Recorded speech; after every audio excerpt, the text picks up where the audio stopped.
Hello friends, good morning everyone. Welcome back to my channel fusion of love থেকে আমি রায়া। আশা করি তোমরা সবাই ভালো আছো। তোমাদের ভালোবাসা, আশীর্বাদ আর ভগবানের আশীর্বাদ মাথায় নিয়ে আমি তো বিন্দাস আছি, কিন্তু অনেক দিন পর আবার তোমাদের সাথে আড্ডা দিতে আসলাম। একটু ব্যস্ত হয়ে পড়েছিলাম, তবে তোমাদের সাথে আড্ডা দিতে না আসলে মনটাই ভালো লাগে না। তাই আজ থেকে আবার কন্টিনিউ হবে, একদম চেষ্টা করবো যেন মিস না হয়। এখন প্রায় অলমোস্ট 11:30 মতন বাজে। আমি সকালবেলা ফ্রেশ হয়ে ড্রাই ফ্রুটস খেয়ে এখন আসলাম গোপলার সাথে তোমাদের একটু দেখা করাতে। এনার তো আবার সকালবেলা এখন বিস্কিট না হলে ব্রেকফাস্টে চলেই না, তাও আবার এক এক দিন এক এক রকমের বিস্কিট দিতে লাগবে, এমনি হবে না।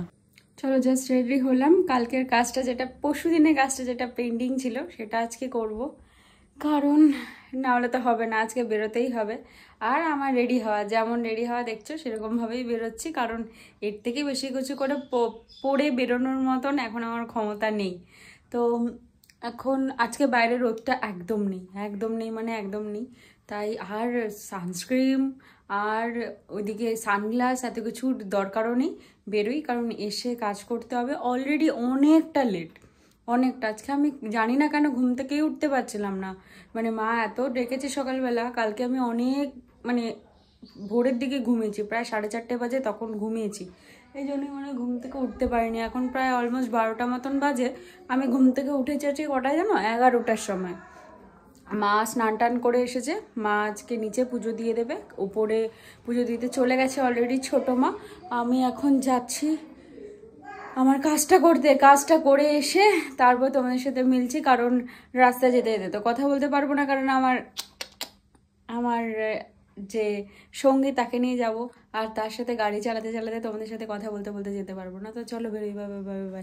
বাইরে বেরিয়ে দেখে এমন পরিস্থিতি আকাশের, যেন চারিদিক থেকে এক্ষুনি ধেয়ে বৃষ্টি নামবে। উপায় তো নেই, আজ বেরোতেই হবে। চারিদিকে অসম্ভব সুন্দর হাওয়া দিচ্ছে। এমন মেঘলা আকাশ দেখতে আমার ভারী সুন্দর লাগে। চারিদিকটা কেমন অন্ধকার হয়ে যায়, তার মধ্যে সবুজ সবুজ গাছপালা। এমন ঘটা করে ভর্তি মেঘ নিয়ে আকাশ সেজে তো উঠেছে, তবে হয়তো এক ফসলা দমকা বৃষ্টি হবে, ব্যাস, তারপর আবার টিপ টিপ শুরু, নচেত রোদ। এই ফিরলাম, আজকেও সেম প্রবলেম, কোনো রকম কাজ হয়নি। ব্যাংকে না আছে লিঙ্ক, না আছে কিছু, না আছে লোক। আগের দিন তো ট্রেনিংয়ে গেছিলো, সেই একটা অজুহাত ছিল, কিন্তু আজকে তো সেটাও হলো না। আজকে কোনো কাজ হলো না। কি করব, আর কিছু করার নেই, এইভাবেই চলতে হবে। কত লোক যে উল্টোপাল্টা কথা বলছে তার কোনো ঠিক ঠিকানা নেই, কারণ ব্যাংকে সবারই ইম্পর্টেন্ট জিনিসপত্র থাকে। হ্যাঁ, গাড়ি আমি শেডের তলায় রেখে দিয়েছি। হ্যাঁ,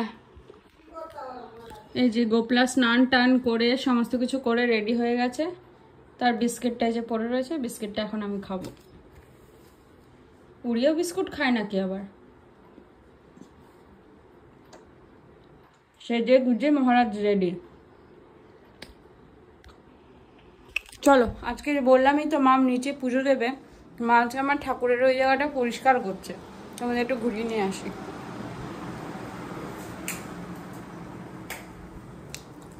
লাইটটা বন্ধ করে কাজ করে কি করে তোমাদের দেখাই। এই যে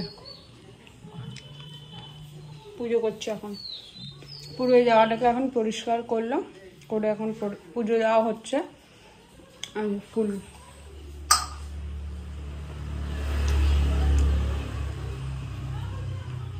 অমাবস্যা যেহেতু শেষ হয়ে গেছে, অনেক দিন পর মায়ের মুখটা এখানে দেখা গেল, নাহলে এতদিন তো দেখতেই পাইনি।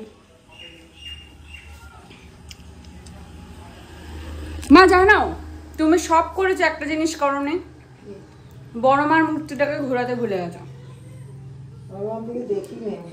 সেদিন পুতুল এসে বললো, যা বড় মা উল্টাতে চাইনি, মা বলেছে না এরকম করে বসে দেখবো। কোথায়? না, এখানে ফটোটা আছে না, তুমি তো যেখানে যেখানে যা যা ছিল সবকটাই উল্টে দিয়েছো। ক্যালেন্ডারটাকেও মা উল্টেছে, কিন্তু এটা অনেকটা উপরে, যে ওই বড় মার ছবিটা তো আমাদের ওই উপরে রয়েছে, মা সেটা দেখতে পাইনি বলতে খেয়াল করতে পারিনি, হয়তো প্রথম দিন করিনি বলে আর ধরিনি না। হ্যাঁ, ওটাই। আর সেদিন পুতুল এসেছিল, মানে আমাকে যে থ্রেডিং করাতে আসে ওই বোনটা এসেছিল, ওই বোনটা এসে বললো সব করেছিস, ওটা করিস নি। আমি যে উঁচু তো, আর মনে হয় খেয়াল করতে পারিনি, কি আর করবে।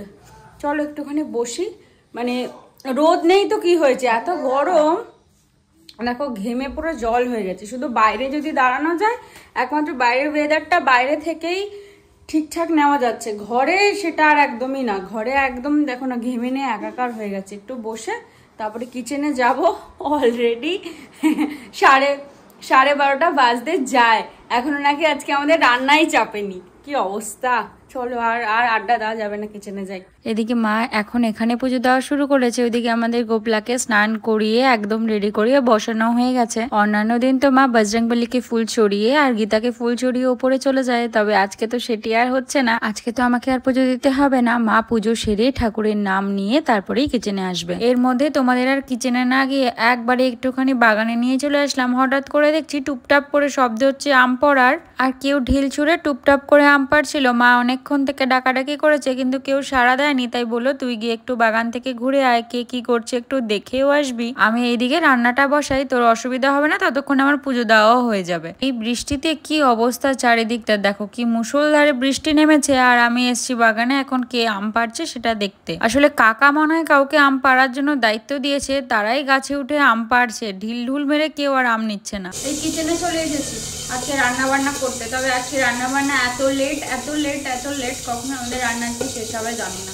আজকে আবার হবে হচ্ছে কচুর শাক, তার জন্য এই কড়াইতে শুকনো লঙ্কা, পাঁচফোড়ন, তেল তো অবভিয়াসলি থাকবেই, আর কি দিয়েছি মা, তেজপাতা ফোড়ন দিয়ে ইলিশ মাছ দিয়ে যে বলেছিলাম না কালকে হবে, সেই ইলিশ মাছের মাথাটাকে ভালো করে এখানে ভাজে দিয়েছে একবারে ফোড়ন দিয়েই।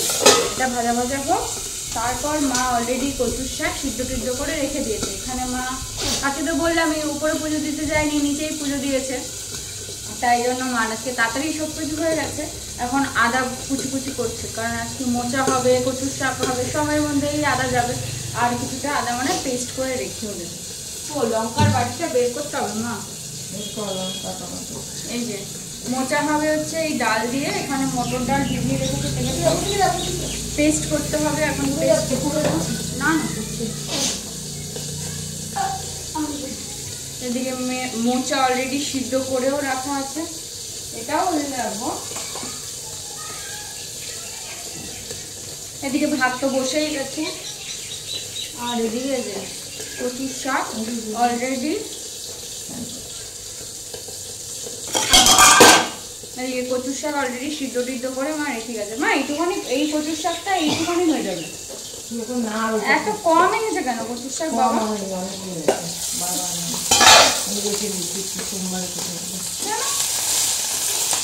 অনেক এনেছি, তো অনেক এনেছে যখন সবটা দিয়ে দিতাম না, এতগুলো খাবে তো আমরা,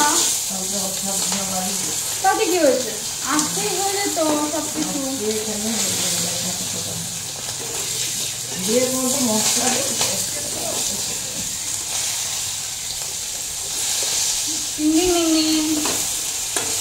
আমি রান্না করছি, আমাকে বলছি তুই জীবনে কোনোদিনও কচুর শাক আগে রান্না করেছিস?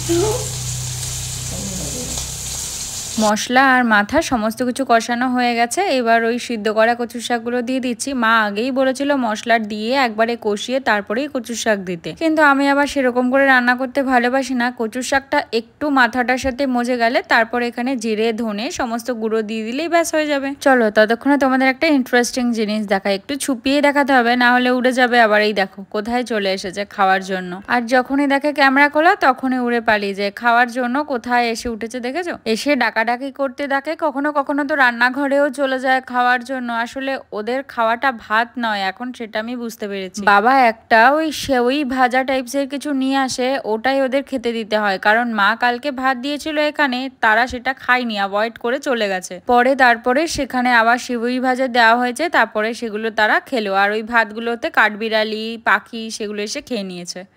বাইরে নেমেছে জোর বৃষ্টি, আর এখানে 1 সেকেন্ডও দাঁড়ানো যাবে না। আমি যেখান দিয়ে যাব সেখান দিয়েই ভিজে যাব। আবার ওরা এসেছে ওখান থেকে আম পাচ্ছে বলে ওখান থেকে নিতে, এমন কালো করে এসেছে মনে হচ্ছে আকাশ ভেঙে বৃষ্টি পড়বে, সেটা তো আর হলো না। আজকে আমি গাড়িটাকে এইখানে তুলে রেখে দিয়েছি, একবারে এই যে এখান থেকে এসে এই স্লোপিং দিয়ে চালিয়ে উঠে তারপরে এখানটা রেখেছি। যদি তোমাদের দেখাতে পারতাম তাহলে ভালো হতো। ওঠানোর পর মনে হচ্ছিল যে ভিডিওটা করলেও ভালো হতো। গাড়িটা চালিয়ে উঠলাম একবার এখান থেকে, এখানে আমাদের এই জায়গাটাতে একটা র্যাক মতন রাখা ছিল, একবার এখান থেকে চালিয়ে উঠতে গিয়ে র্যাকে টাস করে মেরে দিয়েছিলাম, দুম করে আওয়াজ হয়েছিল। কিছু হয়নি, যদিও আমিও পড়িনি, কিছুই প্রবলেম হয়নি। চলো ঘরে যাই। এই বাইরে ওয়েদার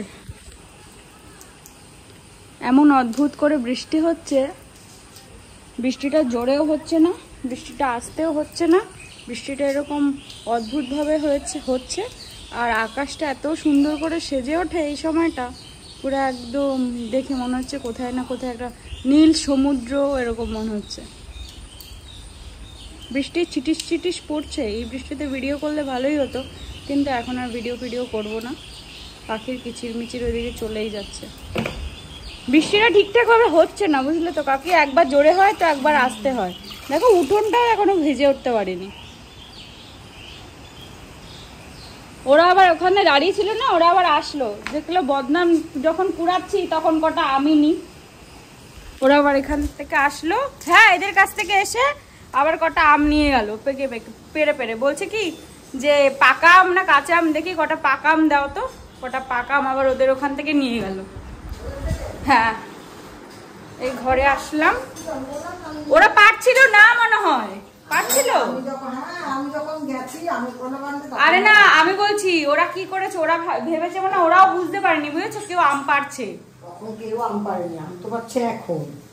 ও, তখন কেউ আম পারেনি, তখন ওরা ঢিল মারছিল। তাহলে ওরা আবার বলছিল কেন যে আমরা ঢিল মারছি না, নিজেরাই আম পাড়তে উঠিয়েছে। এখন হ্যাঁ বলছিল তো, এখন নিজেরাই আম পাড়তে উঠিয়েছে, আবার নিজেরাই ভুলভাল বলছে, আম নিচ্ছে এরকম বলছে। তারপরে আমি মাকে বললাম ছেড়েই যাবে, এত আম খাওয়ার নেই লোক, কে খাবে এত আম, বেকার যে আম পেরে খা গিয়ে যা করুক, আমাদের বাড়িতে পড়ে পচে নষ্ট হয়, খাওয়ার লোক হয়ে গেছে। দাঁড়াও আমি আসি। কচুর শাক নামিয়ে এবার বসিয়েছি মোচা। আর আমরা যখন মোচা রান্না করি না, একটু ডালের বড়া দিয়ে মোচাটা রান্না করি, তাহলে খেতে ভালো লাগে। তোমরা তো দেখলেই আগেই ডালটা ভিজিয়ে রেখেছিলাম। আমি যেহেতু এদিকে কাজে ব্যস্ত ছিলাম, তাই মা অলরেডি ডালটা পেস্ট করে রেখে দিয়েছে। পারলে রান্নাটাও আমাকে করতে দেয় না, কিন্তু আমি মাকে বলি তুমি তো সারাদিন অনেকটা কাজকর্ম করো, আমি একটু করলে তোমার হেল্প হবে, এটাই আর কি। তবে দাঁড়িয়ে শুধু হাতা খুন্তিটাই নাড়া, মা সমস্ত কিছু জোগাড়যন্ত্রী করে একদম এগিয়েই রাখে। তুমি বাদামগুলো ছাড়া, এটাকে আর কিছু করবো না, এটাকে এর মতো হতে দাও, এটাকে কমিয়ে দাও। লঙ্কা তো দে, সব দিয়ে দিয়েছি। কমাবো কেন? দাঁড়াও একটু এটাকে হতে দাও, বাড়িয়ে দেবো না একটু এরকম। বড়া ভেজে না, এটা খাবো না, কড়া করে ভাজনি। হ্যাঁ, ব্যাং ভেজেছো, এটা মা বড়া ভেজে রেখেছে, বড়া ভাজবে আর আমি সেটা খাবো না, সেটা আবার হয় নাকি, তাই জন্য মোচা একটুখানি বেশি ছিল, আর ডালও বেশি ছিল। মোচা যে লেগেছিল সেটা দিয়ে ডাল দিয়ে মা বলছে বড়া বানিয়ে দেবে। আর বড়া যে আমার কত ফেভারিট সেটা তো জানো। আর আজকে ডিম ভাজা করবে, মা বলেছে আর ডিম করবে না, তুমি কচুর শাক, ডিম, মোচা, কালকে ডাল আছে, একটা ভাজা আছে, আর কি আছে মা, আর ডিমের অমলেট আছে। আমি এখন মায়ের কাজকর্ম করে চারিদিক থেকে সারছে, এটা একটু হোক, তারপর আমি স্নান করতে যাবো। তুই চলে যা স্নান করতে, আর বড়া খাই আমি দেবো এটা, চা তুমি পারবাই না। সেটাই। এই দেখো এখানে সেই এক ঝুড়ি আম্রপল্লী পাড়া হয়েছে, কিন্তু এইটাই শেষ নয়, বাইরে আরো 2 ঝুড়ি রয়েছে, সেগুলো আমি আর গিয়ে তুলতে পারছি না, কারণ বাইরে অজোরদার বৃষ্টি হচ্ছে। অনেক দিনের মনের আশা আজ পূরণ হতে চলেছে। কতদিন ধরে যে এই দিনটার জন্য অপেক্ষায় ছিলাম, ফাইনালি এত কান্নাকাটি করার পর ভগবান আমার আশাটা পূরণ করলো। স্নানটা ঠিক করতে যাব, তার আগের মুহূর্তে একদম ঝমঝমিয়ে বৃষ্টির আগমন। আমাকে আটকানোর সাধ্য আর কারি বা আছে বলতো। রান্না তো এই আজকে আমের কারণে পুরোটা সারতে পারিনি, আর বৃষ্টি দেখে তো মোচার সব রেডি করে আমি পালিয়েছি। মাকে বলেছি তুমি শুধু দায়িত্ব নিয়ে নামিয়ে দিও, তাহলেই হবে, আর কিছু করতে হবে না। আজ যদিও এই ভেজার লিস্টে আমি একাই, তবুও যেন কি ভারী যে ভালো লাগছে। কখনো কখনো না মনে হয় এই বড় হয়ে যাওয়া ব্যাপারটাকে পেছনে ফেলেও একটু যদি ছোটবেলায় ফিরে যেতে পারতাম, তাহলে কি যে ভালো হতো। তাই আজ আর কোনো বাধা না মেনে নেমেই পড়লাম। একটু দেরি হবে স্নান সারতে খেতে, তবে এমন সুযোগ বারবার আর পাবো না। বৃষ্টির জলে একটু কাক ভেজা স্নান সেরে যাবো স্নান করতে। তবে মা কাজ না থাকলে ভিডিওটা বানিয়ে দিত, কিন্তু কি করা যাবে, কাজ তো আছে। কিন্তু এমন ওয়েদারে নিজের চেষ্টা করলেই বা কেন হবে না, শুধুমাত্র সঙ্গের জন্য মনের ইচ্ছাটা দমিয়ে রাখার কি কোনো মানে হয় বলো তো। এমনভাবে মন খুলে প্রকৃতির সাথে খেলা করার সুযোগ আবার কবে পাবো তা তো জানি না।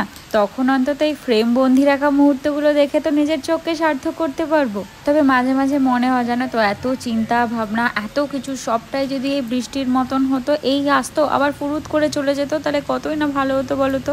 এই সময়টা এটাই মনে হচ্ছে যেন আমি, হাওয়া আর বৃষ্টি একসাথে খেলা করছে মনের ইচ্ছাতে। কোনো কিছুই যেন আর মাথায় নেই, সবটা কেমন যেন শান্ত হয়ে গেছে, মাথার ওপর কোনো চাপ নেই। বৃষ্টিও যেন বলছে নে মনের ইচ্ছে মতন খেলা, আমি তোকে সঙ্গ দিচ্ছি আমার মতন করে। চলো এবার স্নানটা সেরে নিয়ে, অনেক হয়েছে। এই স্নান সেরে আসলাম, বৃষ্টির দাপটটা কমেছে ঠিকই, কিন্তু হাওয়ার দাপটটা আবার বেড়েছে। তবে আজকে এই প্রকৃতির রঙ্গ তামাশা দেখতে দেখতে ভিডিওটা শেষ করলাম। আষাঢ় মাস তো রঙ্গ তামাশা তো দেখাবেই। কাল আবার একটা নতুন ভিডিওতে তোমাদের সাথে দেখা করবো। ততক্ষণ তোমরা ভালো থেকো, সুস্থ থেকো, সাবধানে থেকো। আর পুরো ভিডিও ভালো লাগলে একটা লাইক করে দিও, কমেন্ট করে জানিও আমার ভিডিও তোমাদের কেমন লাগলো। আর প্লিজ সাপোর্ট করে সাবস্ক্রাইব করে আমার পাশে থেকো। আজ তবে আসি, কাল আবার দেখা হবে তোমাদের সাথে।